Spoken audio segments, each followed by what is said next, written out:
예적금 상품 많이 추천하신다고 했지만 보니까 네. 이제 ELS도 자주 올라오더라고요. 네네네네. 저는 사실 요즘에 저도 이제 ELS 기사를 몇 번 썼지만 요즘이 정말 ELS 투자하기 좋은 시기라고 생각을 하는데 맞습니다. 네네.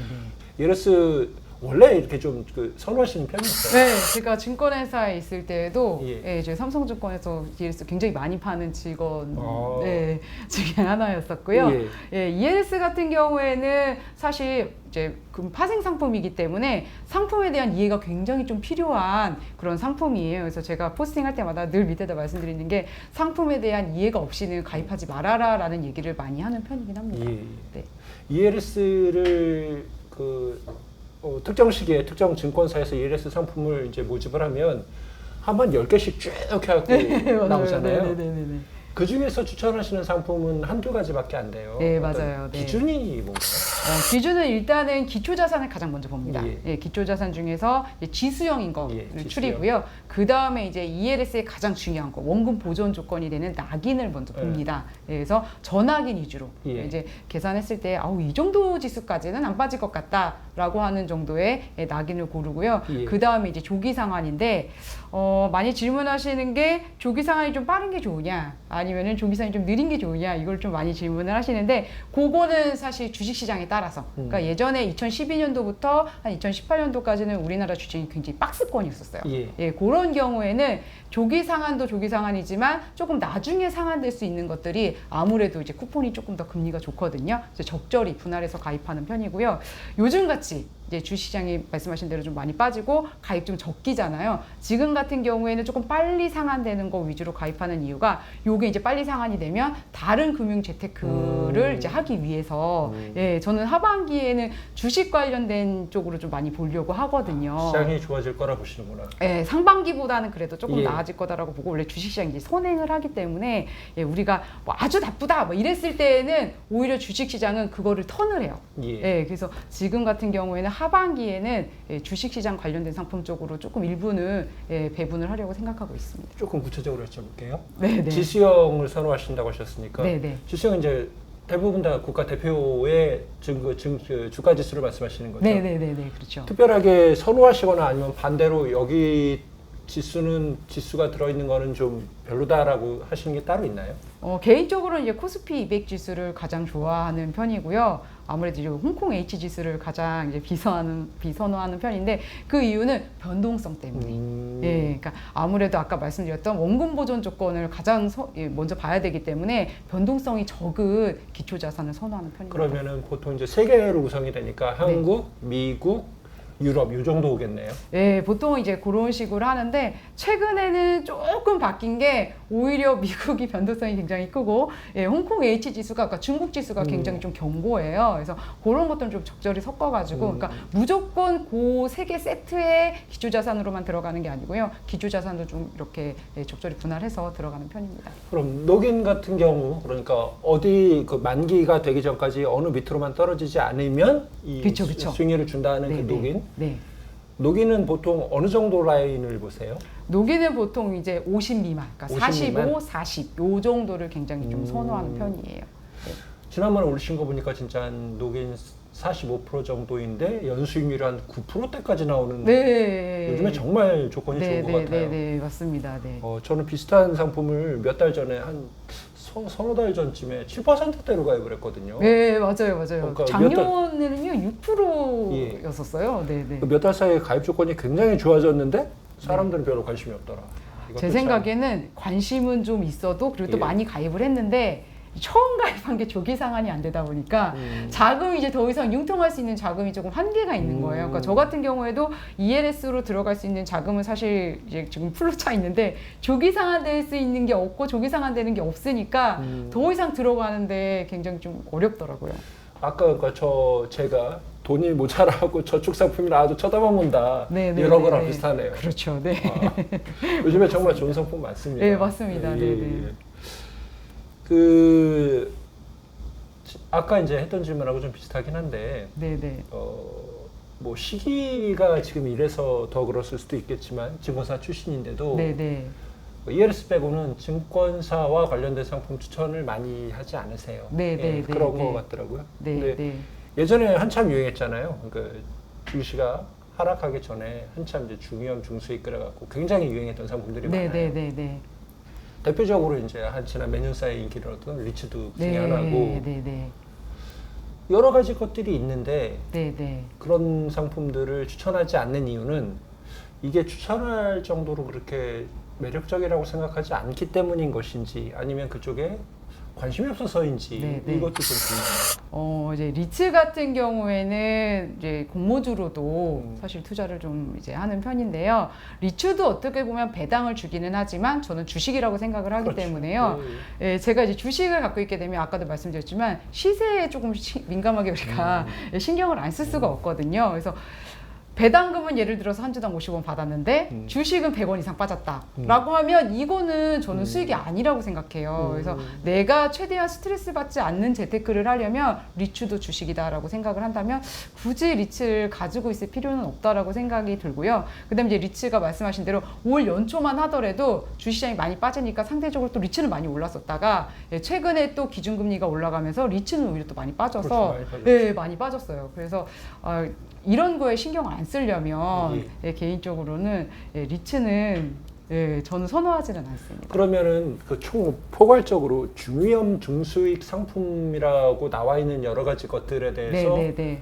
조금 이렇게 몇 가지 그러니까 선호하시는 것들이 많지는 않을 것 같네요. 중위험 중수익이 이제 아까 말씀하셨던 좀 전화긴 ELS 있고요. 그다음에 저는 공모주도 중위험 중수익이라고 생각하고 있어요. 그래서 뭐 공모주 이런 거 위주로 하고 있습니다. 나머지 것들은 사실 별로다. 이제 뭐 펀드도 하고 있는데요. 예. 펀드 같은 경우에는 이제 해외 펀드 위주로 하고 있고 지금 같은 경우에는 이제 소액 적립식 정도로만 투자하고 있고요. 지금 시기가 조금 사실 좀 애매하긴 한 것 같아요. 그렇죠. 근데 우리가 아주 바닥에서 투자하기는 사실 굉장히 좀 어렵거든요. 그래서 저는 주식이든 뭐든 아주 바닥에서 투자하기보다는 바닥이 어느 정도 지지가 되고 조금 어느 정도 올라왔을 때, 그러니까 우리가 흔히 무릎에서 산다고 얘기를 하죠. 그 정도에서 좀 매수하는 편인 것 같아요.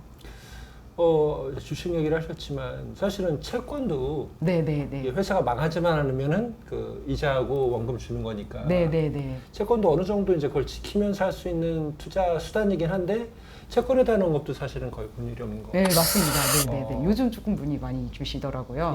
그래서 최근에 이제 증권회사에서 특히 이제 삼성증권도 이렇게 어플을 딱 열면은 바로 선순위 채권 해가지고 오늘 아침에도 떠 있더라고요. 그래서 뭐 어디 은행 채권, 뭐 잔존 만기 9개월 또는 11개월 이런 식으로 해서 3%대 후반 이렇게 제시를 하고 있고 그 다음에 이제 뭐 신한금융 채권 해가지고 뭐 2년짜리 해서 4% 초반 이렇게 이제 제시를 하고 있는데요.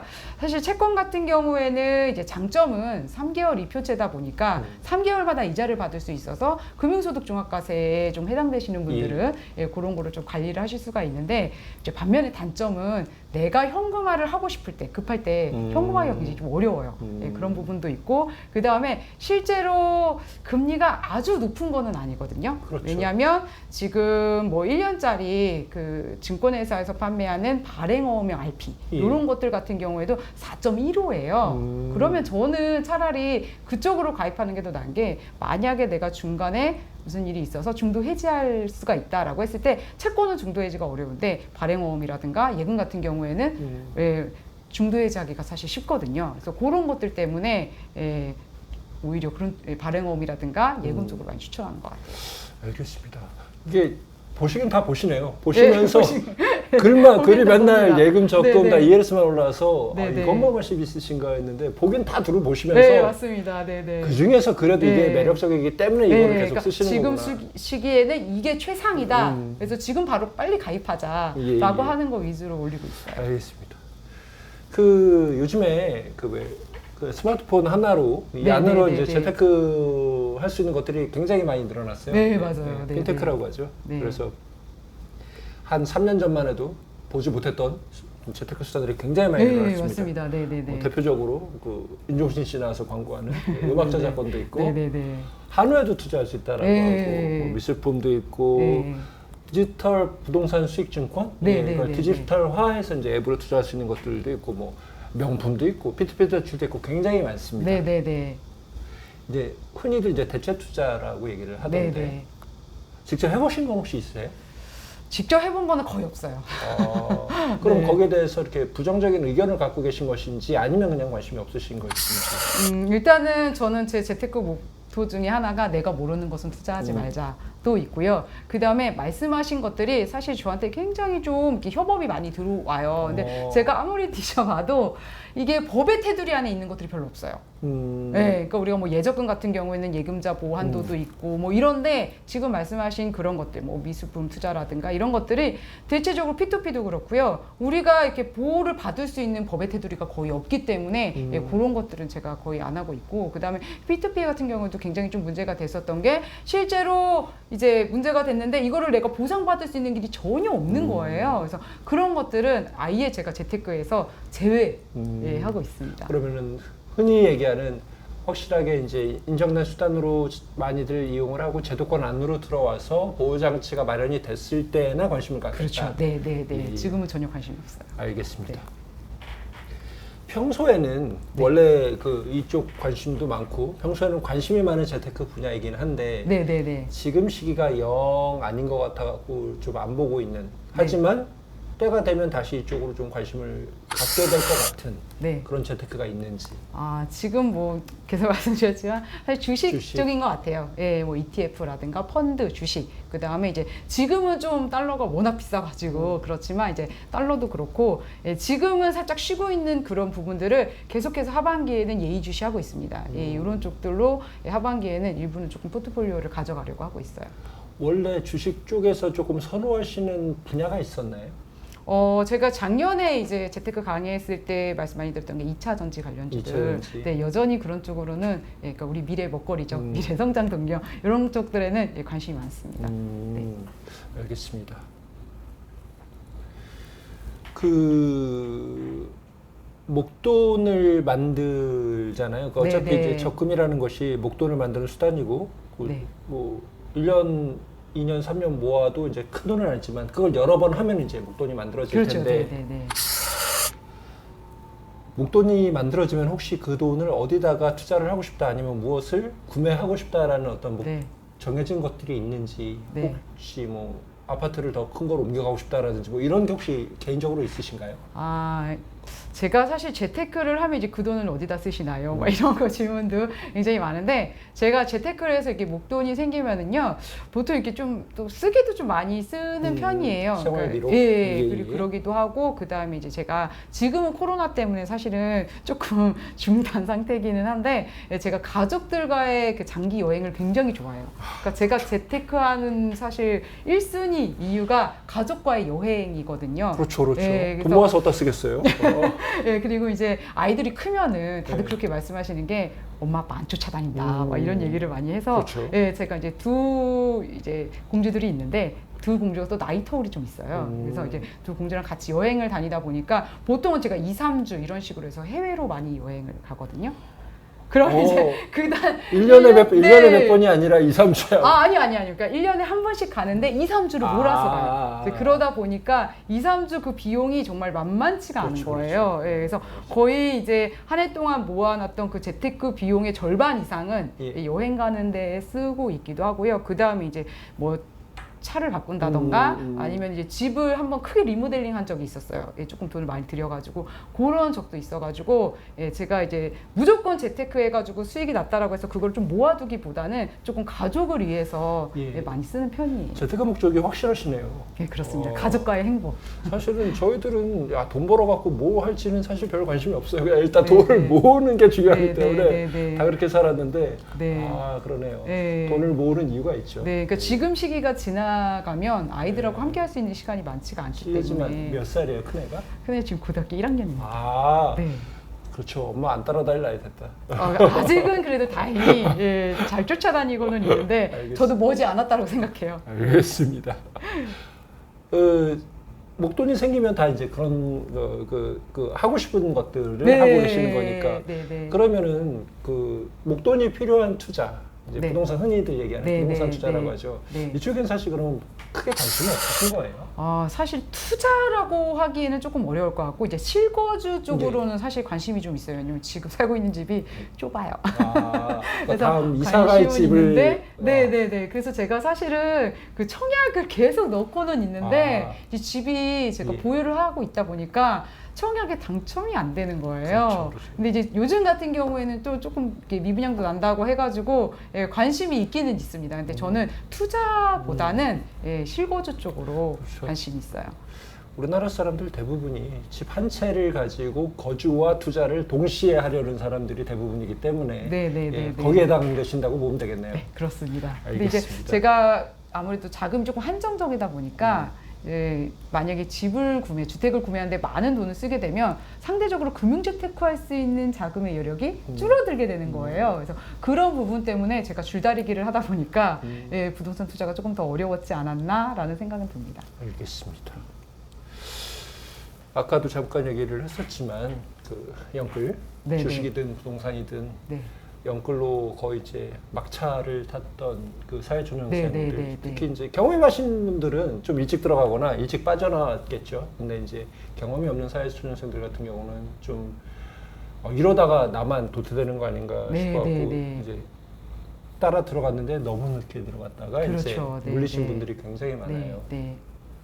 이분들한테 이게 사실 해법이라고 얘기할 수는 없지만 네. 콕 집어서 해법이라고 얘기하지 못하겠지만 사회초년생들한테 이제 재테크는 이렇게 하는 것이 좋다, 이렇게 해봤으면 좋겠다라고 고맙게 주는 말씀이 있다면 어떤 게 있을까요? 제가 이제 얼마 전에 큰 이제 대기업에서 저한테 강의 의뢰가 왔는데 내용이요 생각보다 굉장히 좀 놀라운 내용이었어요. 그래서 어떤 내용인가 했더니 요즘 우리 사회초년생들이 사실 부동산에 투자하자니 자금이 좀 없고 근데 말씀하신 대로 이제 포모 증후군이라고 하죠. 나만 뒤처진 것 같고 나만 재테크를 빨리 안 한 것 같고 막 이런 생각이 들다 보니까 이렇게 들었을 때 남들이 빠른 기간으로 빨리 수익을 냈다라는 뭐 가상화폐라든가 주식 이런 쪽으로 투자를 많이 했는데 손실이 많이 난 거예요. 그렇죠. 근데 이게 그냥 거기서 멈추는 게 아니라 사실은 그렇게 손실이 나게 되면요 나의 일상생활도 망가지거든요.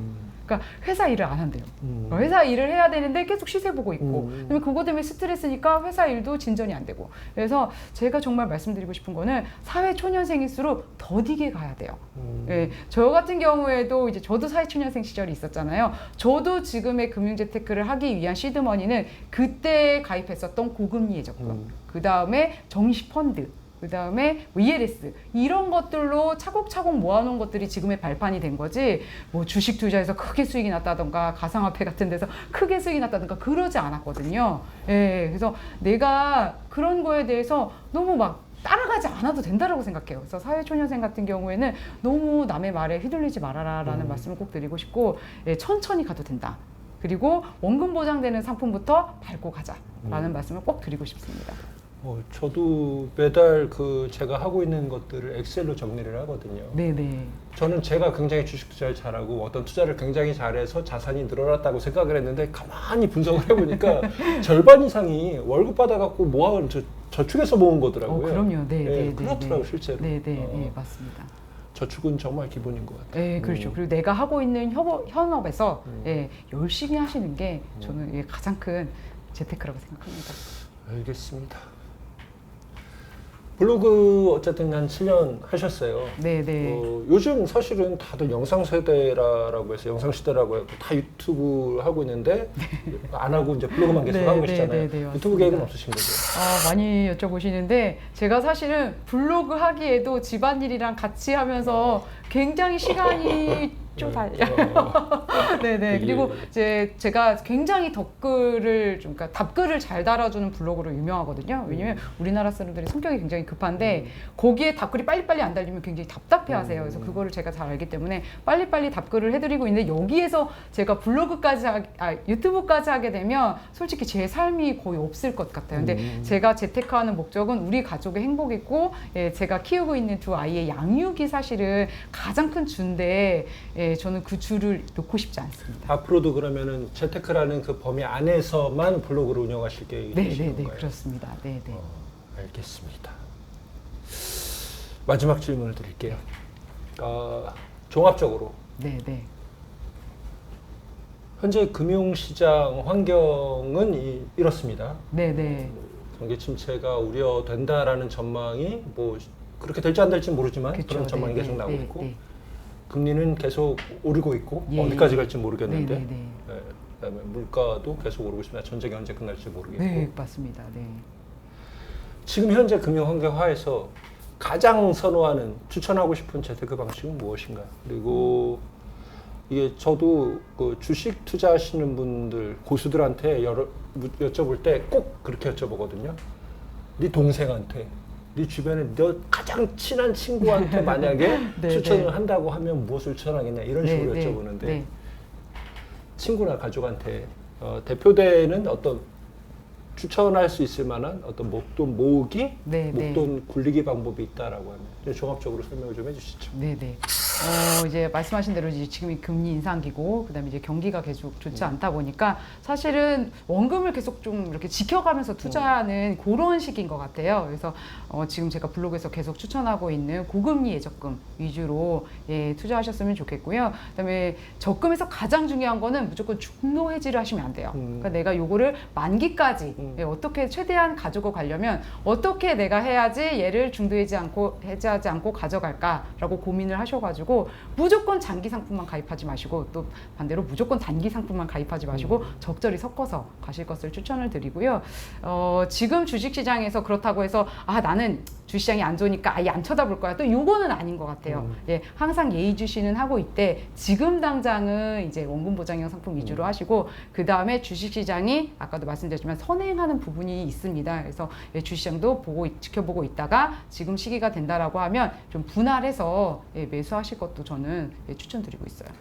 알겠습니다. 저는 개인적으로 이제 덧붙여서 말씀을 드리고 싶은 거는 월급 받으면 그 돈으로 열심히 저축을 했으면 좋겠고 네, 주식은 네. 주식 나름대로 갖고 있는 것 안에서 네네네. 이렇게 맞습니다. 도모를 네네. 해보셨으면 좋겠습니다. 그리고 또 한 가지 중요한 거는 꼭 슈앤슈님 네이버에서 한번 찾아보세요. 네네네. 슈앤슈 검색어로 보면 이제 블로그가 뜰 텐데 네. 그거 꼭 이웃 등록을 해놓으세요. 저도 이제 굉장히 도움을 많이 받고 있거든요. 네네. 고금리 상품들이 제가 돈이 없어서 가입을 못할 뿐이지. 저도 요즘에는 예. 제가 추천하는 거 다 가입 못해요. 근데 고금리 상품들이 네. 오늘 추천해 주신 것도 6%짜리였었거든요. 그러니까 네네. 고금리 적금이나 예금 상품 추천을 많이 해주시니까 근처에 있는 금융기관 있으면 가입해서 그 이자 많이 받으면 좋잖아요. 그렇죠. 예. 네네네. 꼭 등록해놓고 보시기 바랍니다. 요즘 너무 좋은 게 굳이 또 내가 은행으로 가지 않아도 비대면으로 핸드폰으로 솔직히 5분 10분만 투자하면 계좌 개설이 뚝딱 되거든요. 그래서 그런 것들. 근데 이제 조금 가입하기 어렵다라는 게 뭐가 있냐면 사실 가입하기는 쉬운데 그 단기간 다수 계좌 개설에 걸려서 20일에 하나씩밖에 개설이 안 돼요. 그렇죠. 그게 굉장히 아쉽기는 한데 날짜를 잘 맞추셔가지고 고금리 적금을 기간 내에 하나씩 개설하실 것을 추천드리고 싶습니다. 꼭 등록하고 보시기 바랍니다. 잊지 마시고 이용 많이 하세요. 네, 꼭 등록해 주세요. 오늘 말씀 감사했습니다. 아유, 감사합니다. 네. 오늘은 이것으로 마치겠습니다. 감사합니다. 감사합니다.